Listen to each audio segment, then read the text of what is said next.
سبحان اللہ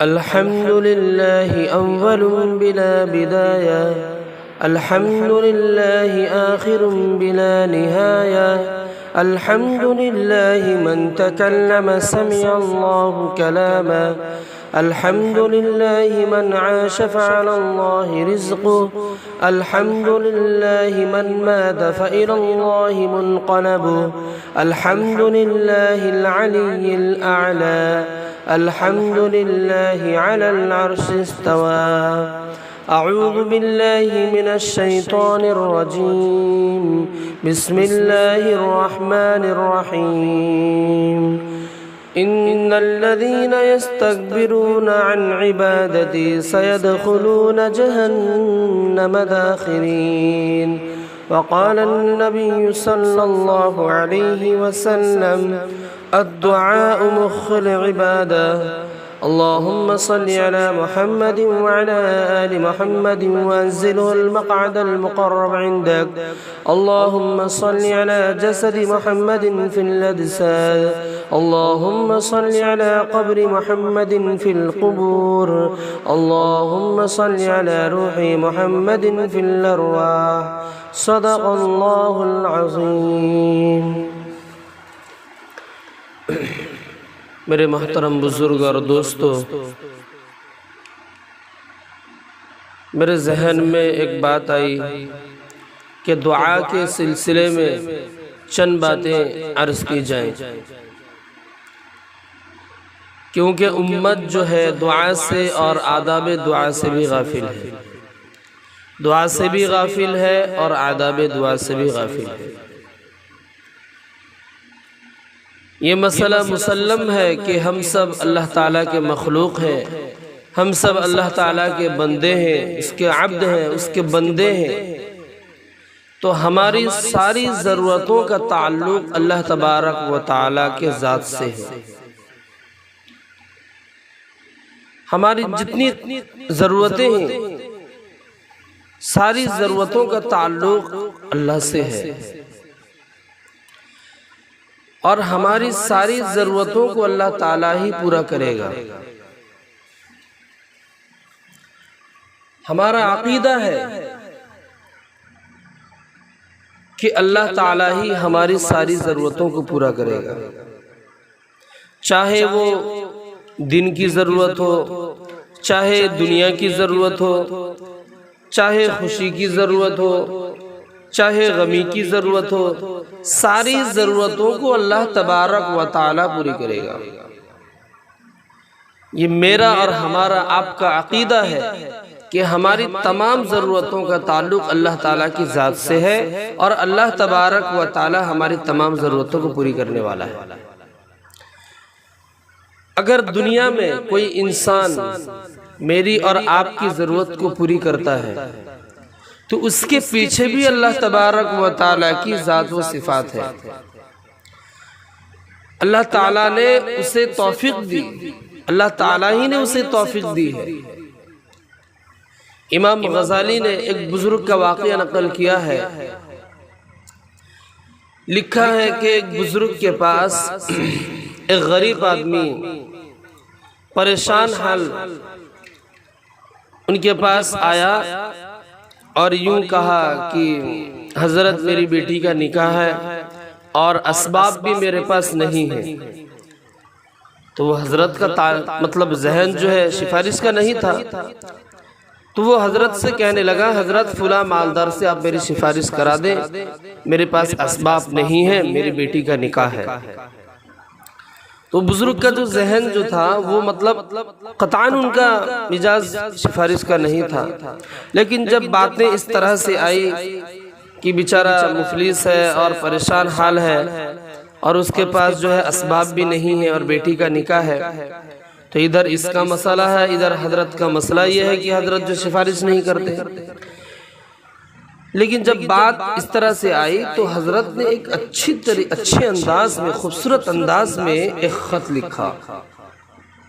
خط کے اوپر جو ہے مالدار کا نام لکھا اور اس میں خطوط لکھ کر کے جو ہے اس آدمی کے غریب کے ہاتھ میں دے دیے اور کہنے لگے کہ اس کو لے کر اس مالدار کے پاس جاؤ. تو اس میں یہ لکھا کہ یہ بندہ اپنی معذوری اور مجبوری کو لے کر میرے پاس آیا، جو میرے پاس نہیں اصلاً اللہ تبارک و تعالیٰ کے پاس آیا. اگر آپ اس کی ضرورت کو پوری کرو گے، اس نے سبب کے طور پر مجھے کہا، اگر آپ اس کی ضرورت کو پوری کرو گے تو آپ کو ثواب ملے گا، لیکن حقیقی دینے والا اللہ ہوگا. کیا لکھا؟ کتنی خوبصورت بات لکھی. آپ ضرورت پوری کرو گے، آپ کو ثواب ملے گا، آپ معذور ہوگے، لیکن حقیقی دینے والا کون ہوگا؟ اللہ ہوگا. کتنی اچھی بات لکھی. اگر آپ اپنی کسی عذر کی وجہ سے اسے منع کر دیے تو برا ماننے کی بات نہیں ہے، یہ اللہ تعالیٰ کی طرف سے ہی فیصلہ ہے.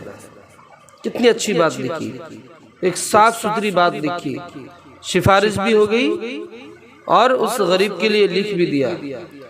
تو میرے محترم بزرگوں اور دوستو، دنیا میں میں اور آپ جو کچھ بھی اللہ تبارک و تعالیٰ کے راستے میں دیتے ہیں، صدقہ دیتے ہیں، خیرات دیتے ہیں، مساکینوں کو دیتے ہیں، یتیموں کو دیتے ہیں، مدارسوں میں دیتے ہیں، جو کچھ بھی دیتے ہیں، حقیقت یہ ہے کہ اس میں میرا اور آپ کا کوئی کمال نہیں ہے. اس لیے کہ جو بندہ بغیر کپڑوں کو دنیا میں آیا، اس کے اپنے سطر کو چھپانے کے لیے کپڑے کا کوئی مسئلہ ہی نہیں تھا. جو بندہ بغیر کپڑوں کی دنیا میں آیا، اس کے اپنے سطر کو چھپانے کے لیے کوئی کپڑے کا مسئلہ نہیں تھا، تو اس کو چہچہاتا بنانا، اس کو اچھے کپڑوں میں، خوبصورت کپڑوں میں سجانا، اس کے گھر کو گلشن بنانا، اس کو چہچہاتی اولاد کا دینا، مکان دینا، بنگلے دینا، بادشاہت دینا، ناز و نعمت دینا، انعامات دینا، احسانات دینا، اللہ تبارک و تعالیٰ کا ہونا، یہ کس کا فضل ہے؟ یہ اللہ کا فضل ہے، اللہ کا فضل ہے. تو اللہ تبارک و تعالیٰ نے قرآن مجید میں کیا فرمایا؟ سورہ بقرہ کے شروع میں فرماتے ہیں اللہ تبارک و تعالیٰ وَمِمَّا رَزَقْنَاهُمْ يُنْفِقُونَ، جو ہم نے دیا ہے اس میں سے خرچ کرو، جو ہم نے عطا کیا اس میں سے خرچ کرو. اس سے پتہ کیا چلا؟ یہ بندہ اس میں تیرا کچھ نہیں ہے، سارا مال و دولت دینے والا مالک ہے اور اسی کا ہے سب کچھ. ایک مسئلہ سمجھ لو، ایک مسئلہ ہے، اگر ہمارے پاس مال ہوتا ہے ہمارے اندر تکبر پیدا ہو جاتی ہے، ہوتی ہے یا نہیں؟ تکبر ہو جاتی ہے، ایک دوسرے کو دیکھنا گوارا نہیں کرتے، ایک دوسرے کے ساتھ بیٹھنا گوارا نہیں کرتے. مالدار ہوں میں، ایسا سمجھتا ہے اپنے آپ میں انسان.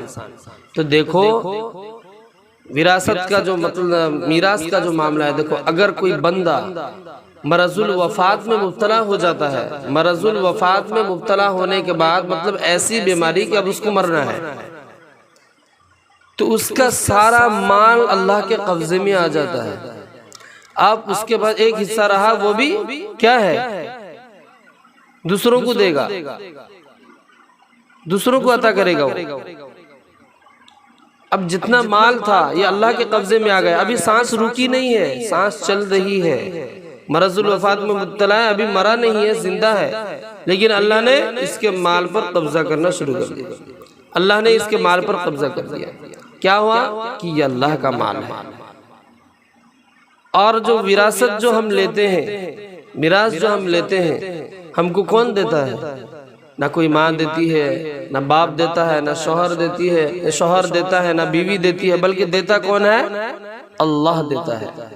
اللہ دیتا ہے، اللہ دیتا ہے. تو زندہ ہونے کی حالت میں سانس چل رہی ہے، مرض الوفات میں ہے، تو اللہ تبارک و تعالیٰ اس کو مال کے قبضہ کر لیا. جب اس کے مرنے سے پہلے مال پر جب قبضہ کر لیا، جب اس کا مال لے لیا گیا، اب کیا رہا اس کے پاس؟ مرنے کے بعد کیا لے کر کے جائے گا؟ کیا لے کر کے جائے گا مرنے کے بعد؟ کچھ نہیں، اعمال، نیک اعمال. تو اس لیے میرے عزیز ساتھیوں، میرے محترم بزرگ دوستو، اللہ تبارک و تعالیٰ کا کتنا بڑا احسان ہے کہ اللہ تبارک و تعالیٰ نے ہمیں دنیا میں اتنی نعمتیں عطا فرمائی. کتنی نعمتیں انسان غور کرے. وَفِي أَنفُسِكُمْ أَفَلَا تُبْصِرُونَ، خود اپنے اندر جھانکے، خود اپنے اندر دیکھے کتنی نعمتیں اللہ تبارک و تعالیٰ اسے عطا فرمائے. اللہ کی کتنی نعمت، اپنے اللہ تعالیٰ کے نعمت اوڑھا ہوا ہے انسان، خود اوڑھا ہوا ہے. تو سب سے بڑا اللہ کا جو احسان ہے بندوں پر وہ کیا ہے؟ اللہ تعالیٰ نے ایمان جیسے دولت سے نوازا. ایمان کتنی قیمتی دولت ہے، اس کا یہ کتنی قیمتی ہے یہ کب معلوم ہوگا؟ جب ہم مریں گے، جب میری اور آپ کی روح قبض ہوگی. میری اور آپ کی جب روح قبض ہوگی تب ہم کو پتہ چلے گا ایمان. اللہ تبارک و تعالیٰ قرآن مجید میں فرماتے ہیں مَا تُقُبِّلَ مِنْ أَحْدِهِمْ مِلُوُ الْأَرْضِ ذَهَبًا وَلَا يُفْتَدَىٰ بِهِ. کل جب قیامت کا دن ہوگا، کافروں کو جب جہنم میں ڈالا جائے گا تو کافر کیا کہیں گے؟ اللہ ہم آپ کو زمین بھر کر سونا دیں گے، چاندی دیں گے، یا اللہ ہمیں نجات دے دے، ہمیں نجات دے دے. اللہ تبارک و تعالیٰ فرمائیں گے کہ تم مجھے زمین بھر کر سونا دے رہے ہو، چاندی دے رہے ہو، لیکن میں تو تم سے کیا مانگا تھا دنیا میں؟ معمولی سی بات، میرے اور میرے حبیب کے قائل ہو جاؤ. تم نے نہیں مانی. اب دیکھو اندر پتہ چلا کہ ایمان کے سامنے ایمان کتنی قیمتی دولت ہے. ایمان کے سامنے کیا ہے؟ زمین بھر کر سونا، زمین بھر کر چاندی، کوئی کام نہیں، سب پھیکی پڑ گیا، سب فیل. تو کیا اللہ تبارک و تعالیٰ نے انسان کو جو دیا ہے کتنی قیمتی دولت ہے. اب یہ کب پتہ چلے گا یہ ایمان اتنی قیمتی ہے؟ جب میری اور آپ کی روح نکلے گی. ایمان والے کی روح جو نیک ہوتا ہے، جو دنیا میں اللہ تبارک و تعالیٰ کو راضی کرتا ہوا زندگی گزارتا ہے، رب چاہی زندگی گزارتا ہے، اللہ کے احکامات کے مطابق زندگی گزارتا ہے، اللہ کے نبی کے طریقے کے مطابق زندگی گزارتا ہے، اس کا روح ایسا نکالا جاتا ہے جیسے گوندھے ہوئے آٹے سے بال نکالا جاتا ہے. اور کافر، فاسق، بد کردار جو اللہ کو ناراض کرتا ہوا، اللہ سے بغاوت کرتا ہوا، من چاہی زندگی گزارنے والا شخص جب مرتا ہے اللہ تعالیٰ اس کی روح کو کیسے نکالتے ہیں؟ جیسے آپ کانٹے دار درخت میں ریشم کے کپڑوں کو ڈال دو اور وہ ریشم کے کپڑے کانٹے سے چپک جائے اور آپ اس کو کھینچو تو وہ تار تار ہو جائے. تو ایسے کافر اور فاسق اللہ سے بغاوت کرنے والے کی روح نکالی جاتی ہے. تو میرے عزیزو اب بتاؤ ایمان کتنی قیمتی ہے؟ قیمتی ہے یا نہیں؟ اللہ کا کتنا بڑا احسان ہے، ہم کو شکریہ ادا کرنا چاہیے یا نہیں؟ تو اس لیے اللہ تبارک و تعالیٰ نے جو ایمان جیسی دولت سے نوازا ہے، ہمارا ایمان ہے، ہمارا عقیدہ ہے کہ اللہ ہی ساری ضرورتوں کو پوری کرنے والا ہے. ہماری تمام ضرورتوں کو اللہ ہی پوری کرے گا. دنیا سے کچھ نہیں ہوگا، یہ دنیا والوں سے کچھ نہیں ہوگا. دل ٹوٹیں گے، آپ ایک بار جاؤ گے تو دے دے گا، دوسری بار آپ کو دھتکار کر نکال دے گا. اللہ تبارک و تعالیٰ فرماتے ہیں قرآن مجید میں ان الذین یستکبرون عن عبادتی سیدخلون جہنم داخرین. جو مجھ سے مانگنے سے اعراض کرتا ہے تو اللہ تبارک و تعالیٰ فرماتے ہیں میں اس کو جہنم میں داخل کروں گا. یہاں سے کیا پتہ چلا کہ دعا کرنا فرض ہے؟ یہ مسئلہ کسی کو معلوم نہیں، ہم جانتے ہی نہیں. دعا کرنا فرض ہے، سمجھ لو. قرآن میں اللہ فرماتے ہیں ان الذین یستکبرون عن عبادتی سیدخلون جہنم داخرین. جو مجھ سے مانگنے سے اعراض کرے گا میں اس کو جہنم میں داخل کروں گا. اللہ سے مانگو، عافیت مانگو، اللہ سے ہر بات میں عافیت مانگو، اولادوں میں عافیت مانگو، جو ہے اپنے تجارت میں عافیت مانگو، اپنے کاروبار میں عافیت مانگو، اپنی بیوی بچوں میں، اولادوں میں، ہر چیز میں اللہ سے عافیت مانگو. اللہ سے خوب رو دھو کر دعا کرو، رو دھو کر دعا کرو، اللہ سے خوب مانگو. آج ہم مانگنے کا سلیقہ بھی ہم کو معلوم نہیں، نہ ہم پوچھتے بھی نہیں. تو اللہ سے مانگنے کا کچھ سلیقہ ہے، کچھ اصول و آداب ہے. اگر اس طرح سے مانگو گے تو اللہ تبارک و تعالیٰ کیا فرماتے ہیں کہ ان کو دعا کو قبول فرماتے ہیں. 2-5 روپیہ صدقہ کر دو، خیرات کر دو، کچھ خیر کی کام کر کر جب اللہ سے دعا کرو گے تو اللہ تعالیٰ اس دعا کو قبول فرمائیں گے.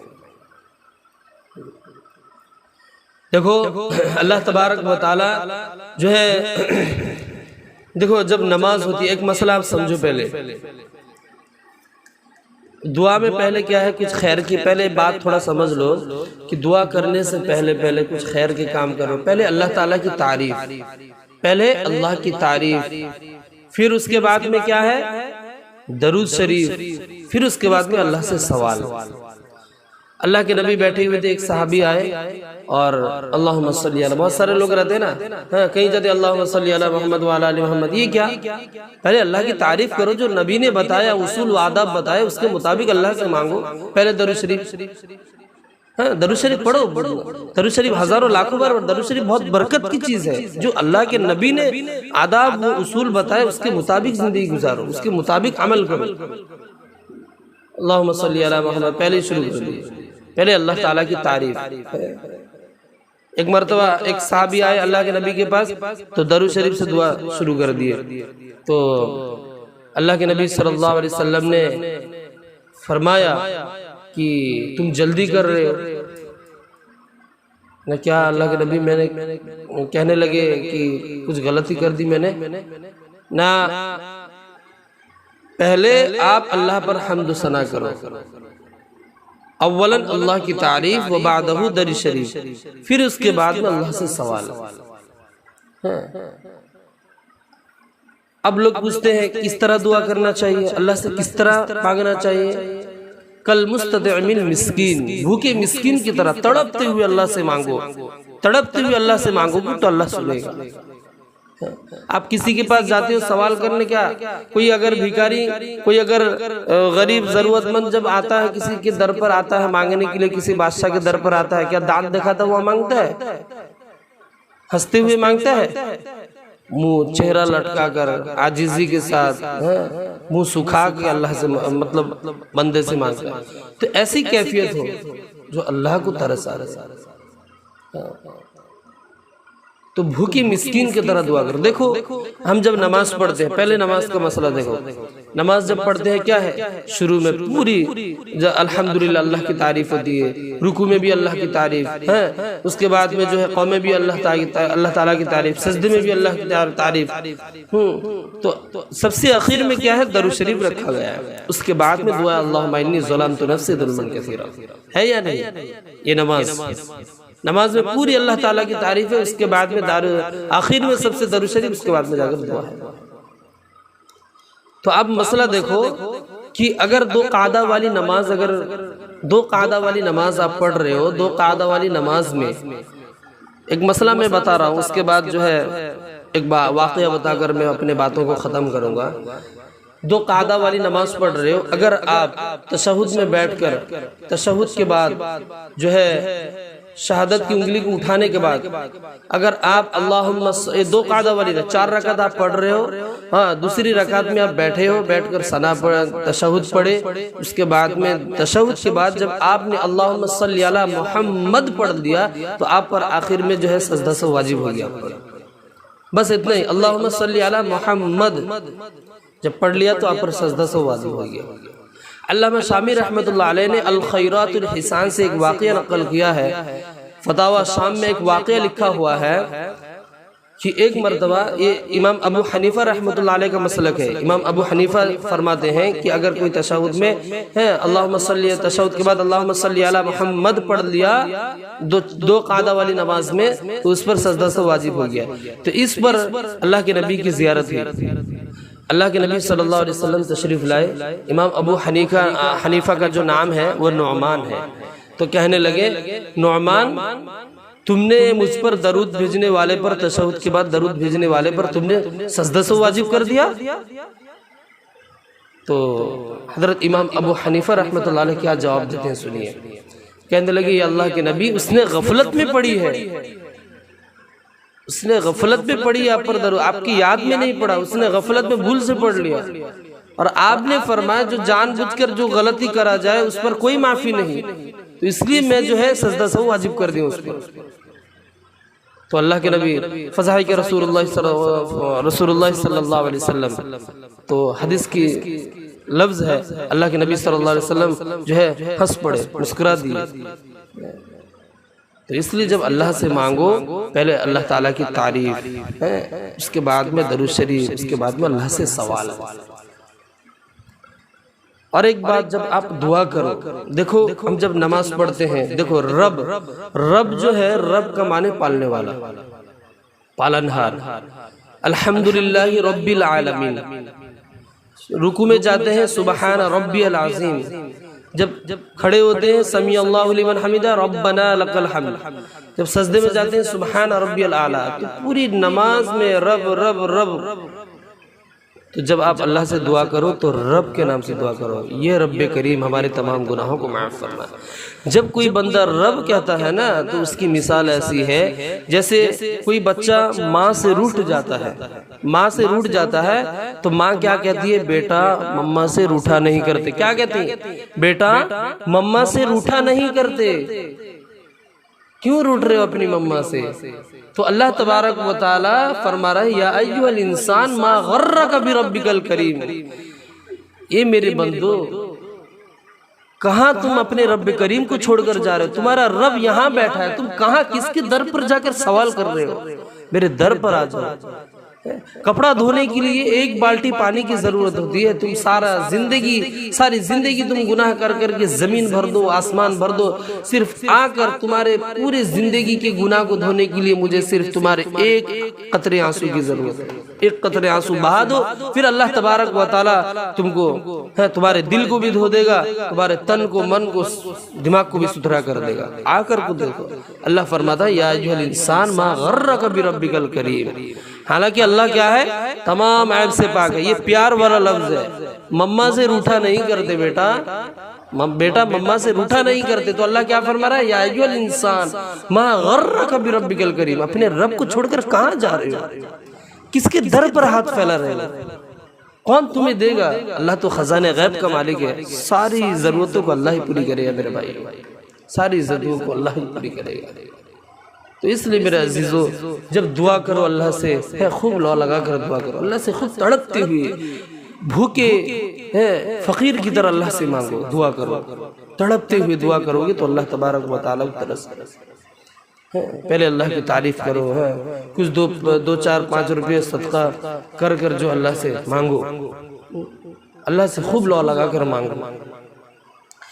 ایک بد کردار، مطلب ایک مشرکین تھا، ایک کافر شخص تھا جو پوری رات جو ہے یا صنم یا صنم یا صنم کرتا رہا۔ اب اس کی آنکھ لگ گئی، اس کی نیند آ گئی، اب اس کی زبان سے کیا نکلی؟ یا صمد۔ بس یا سمجھ نکلنا تھا، نکل گیا۔ تو اللہ تبارک و تعالیٰ کی رحمت فوری طور پر متوجہ ہوئی۔ فرشتے دیکھ کر حیران ہو گئے، یا اللہ اس نے ساری زندگی ساری رات یا سنم کہتا رہا، اور وہ بھی غفلت کی وجہ سے اس کی آنکھ لگ گئی اور اس کی زبان سے نکل گئی یا سمجھ، تو آپ کی رحمت فوری طور پر متوجہ ہو گئی۔ تو اللہ تبارک و تعالیٰ کیا فرماتے ہیں کہ یہ میرے فرشتوں، اس نے ساری رات یا سنم کہتا رہا، لیکن جب اس نے مجھے کوئی جواب نہیں دیے، جب اس نے مجھے پکارا یا سمجھ، جب میں بھی جواب نہ دیتا تو ان بتوں میں اور مجھ میں کیا فرق رہ جاتا؟ جب میں نہ جواب دیتا تو ان بتوں میں اور مجھ میں کیا فرق رہتا؟ تو اس لیے میرے بھائیوں، اللہ سے خوب لو لگا کر دعا کرو۔ دیکھو اللہ تبارک و تعالیٰ اپنے بندوں کو بہت ہی زیادہ محبت کرتا ہے۔ جب انسان گناہ کرتا ہے نا تو فرشتے کہتے ہیں اللہ ہمیں حکم کر، ہم اسے ابھی نیست نابود کر دیں۔ یہ زمین کہتی ہے ہمیں حکم کر یا اللہ ہم اس کو اپنے اندر دبوچ لیں۔ پہاڑ کہتے ہیں یا اللہ ہمیں حکم کر ہم اس پر ٹوٹ پڑیں۔ لیکن اللہ کیا فرماتے ہیں فرشتوں سے؟ فرشتے جی میرا بندہ ہے، اگر تمہارا کچھ اس میں معاملہ ہے تو تم حل کرو، ورنہ مجھے چھوڑ دو اپنے مسئلے کو۔ تو اللہ فرماتے ہیں یہ میرے بندے ہیں، آگے چل کر آ جائے گا میرے پاس، جھک جائے گا۔ جب کوئی بندہ جا کر اللہ کے سامنے جھکتا ہے، توبہ کرتا ہو، جب جھکتا ہے نا، اللہ فرشتوں کو کہہ کر دکھاتے ہیں دیکھو تم کہتے تھے نا نیست نابود کر دو ان کو، دنیا میں کیوں پیدا کر، دیکھو آخر میرے ہی سامنے تو آ کر جھک رہا ہے نا، میرے ہی سامنے جھک رہا ہے، مجھے ہی ماننا ہے خالق میں، اس کا خالق میں، اس کا مالک۔